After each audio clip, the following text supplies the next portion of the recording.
see what I see?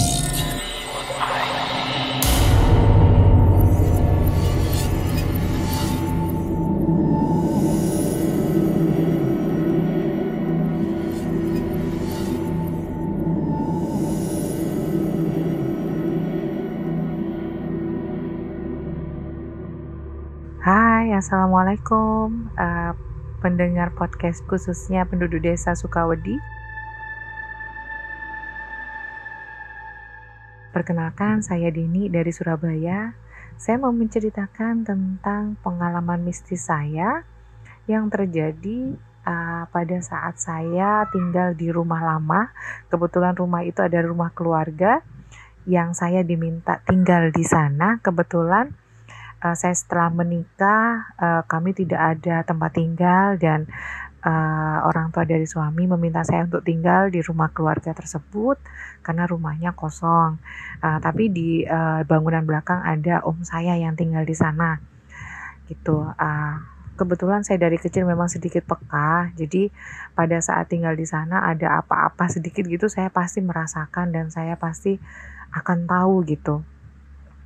Singkat cerita, saat itu saya tinggal di tempat itu. Kebetulan rumah itu ada perumnas lama yang dibeli oleh orang tua suami saya dari tahun 78, which is itu adalah saat suami saya terlahir ya. Jadi orang tua beli rumah itu dan sempat tinggal di sana, kemudian rumah itu dikontrakkan gitu. Landscape dari rumah itu ada dua pintu utama dan pintu samping. Pintu utama langsung masuk ke ruang tamu dan pintu samping masuk ya ke samping rumah langsung berbatasan dengan tembok kamar mandi gitu. Jadi kalau misalnya ada yang masuk dari samping biasanya kedengeran terus ada suara itu pasti kalau kita di kamar mandi pasti kedengeran gitu. Ada orang lewat itu pasti kedengeran banget gitu. Long short story, pada saat itu saya ditinggal suami saya dinas malam. Kebetulan suami kerja di rumah sakit. Pulang dinas malamnya sekitar jam 8-an gitu ya, jam 8 pagi gitu. Nah waktu itu saya mandi di rumah sepi. Kebetulan om saya juga keluar. Setelah itu saya dengar suara kayak suara langkah kaki kayak krak gitu, kayak sek gitu ya kan. Ada suara gitu terus saya gini, siapa ya yang datang gitu. Saya panggil yang gitu, saya panggil suami saya, kok nggak ada sahut gitu. Sudahlah, saya mandi lagi.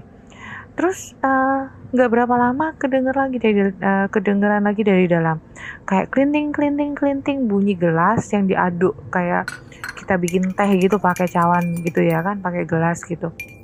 Saya tanya, saya panggil lagi, yang gitu, nggak nyaut dong. Jadi saya pikir aduh ini apa ya, tapi kedengeran lagi. Jadi sampai 2-3 kali gitu kedengeran. Nggak enak kan badan ini. Jadi kebetulan saya mandi, baju-baju kan ada di kamar mandi, jadi sekalian ganti baju juga gitu. Udah saya nggak masuk kamar, saya nggak masuk dalam rumah, langsung saya keluar dari pintu samping. Saya duduk di teras, saya nunggu suami saya pulang. Akhirnya suami saya datang. Saya ceritakan semua. Suami saya bilang, mungkin kamu tadi malam kurang tidur deh katanya gitu. Ya sudahlah, saya nggak banyak pikir juga gitu. Setelah itu anak pertama saya lahir. Anak saya waktu itu umur 7 atau 8 bulan gitu. Suami saya masuk sore kebetulan. Pulangnya sekitar jam 10 malam. Dia masukkan motor. Setelah masukkan motor, dia kan kayak tutup pintu atau apa gitu kan, tutup pintu gitu. Di ruang tamu kebetulan ada bale-bale yang dari bambu. Namanya bale-bale bambu, kalau kita duduki atau kita habis duduk terus berdiri itu kan bunyi ya, krek gitu kan. Terus habis gitu saya nggak enak waktu itu karena si kakak langsung bangun bilang, papa Nini gitu. Terus suami saya bilang iya gitu. Nah pada saat itu juga bunyi kriek gitu. Suami saya kaget terus dia langsung baca doa.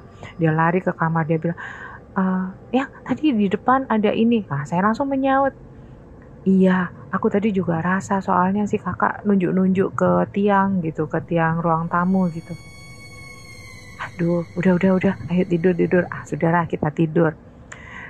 Udah kan, maksudnya sudah selesai cerita yang itu.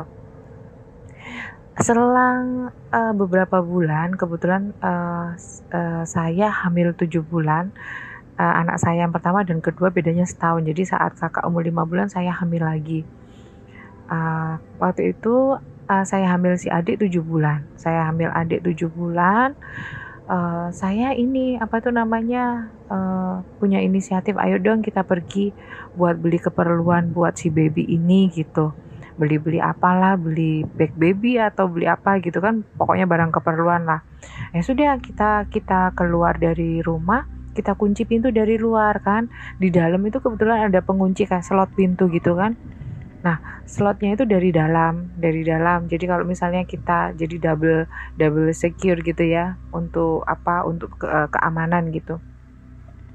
Tapi kalau pas kita keluar dari luar, pintu luar dikunci, kita kan nggak bisa kan ngunci dari dalam gitu loh logikanya. Nah, saat kita masuk, kita nggak bisa masuk karena slot yang di dalam itu kekunci gitu. Kebetulan di ruang tamu itu kan ada jendela lama, itu kan ada yang kaca bersusun, itu namanya kaca kayak kalau orang Jawa bilang kaca krepek ya. Kalau misalnya dibuka itu dia kayak kebuka semua gitu. Nah, akhirnya dibukai satu-satu, dicongkel sama suami. Akhirnya suami masuk dari situ. Terus suami bilang, ya ini tertutup dari dalam katanya gitu, slotnya ketutup. Kita kaget, aduh kenapa ya kita dikunciin gitu. Terus suami bilang, iya, katanya mama memang yang penunggu di rumah ini nggak suka kalau kita kotor-kotor gitu. Saya teringat karena saya hamil, mager kan, punya anak baby hamil gitu, jadi saya jarang bersihkan kamar mandi sama ruangan belakang gitu. Jadi mungkin dia marahnya di situ. Sudah, setelah itu kita bersih semua, kita sikat kamar mandi, udah selesai. Sudah.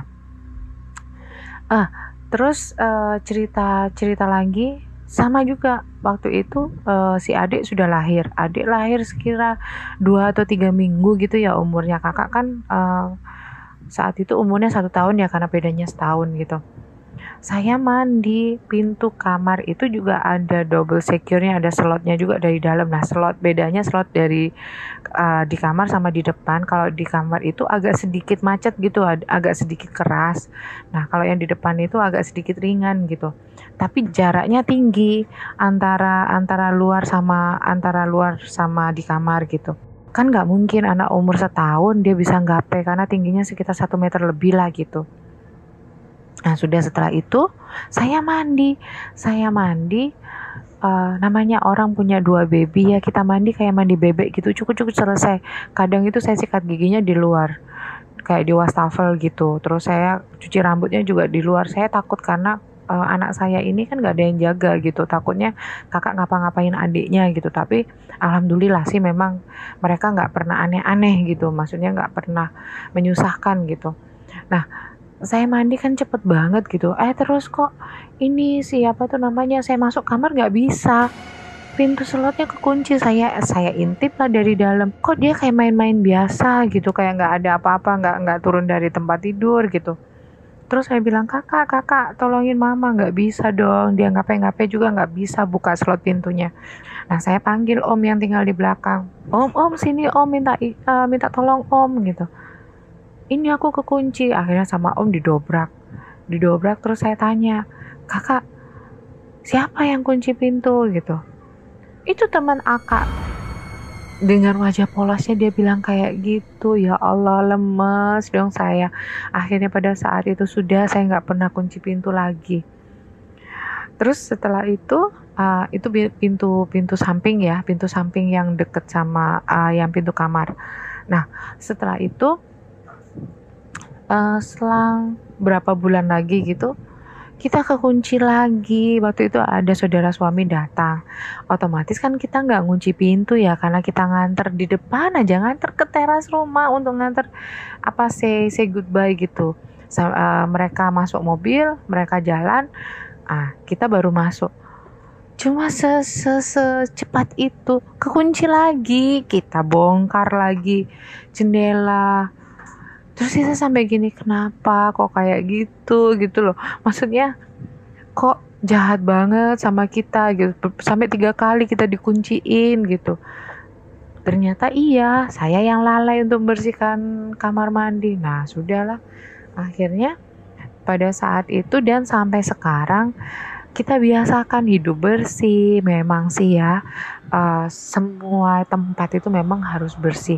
Kan kita tinggal sama-sama gitu, ada kan maksudnya bangsa jin yang suka bersih. Kita pun manusia juga harus bersih juga gitu kan. Nah, itulah sedikit cerita dari saya. Insya Allah nanti kalau misal ada kesempatan saya mau cerita lagi. Kebetulan saya sekarang tinggal di rumah yang baru. Ada juga cerita di sini, ada kesempatan saya sambung lagi ceritanya. Sekian cerita dari saya, terima kasih. Mohon maaf kalau misalnya ceritanya agak cepat dan belibet karena ini podcast pertama saya. Mohon bisa dimengerti. Terima kasih warga Sukawedi. Wassalamualaikum warahmatullahi wabarakatuh.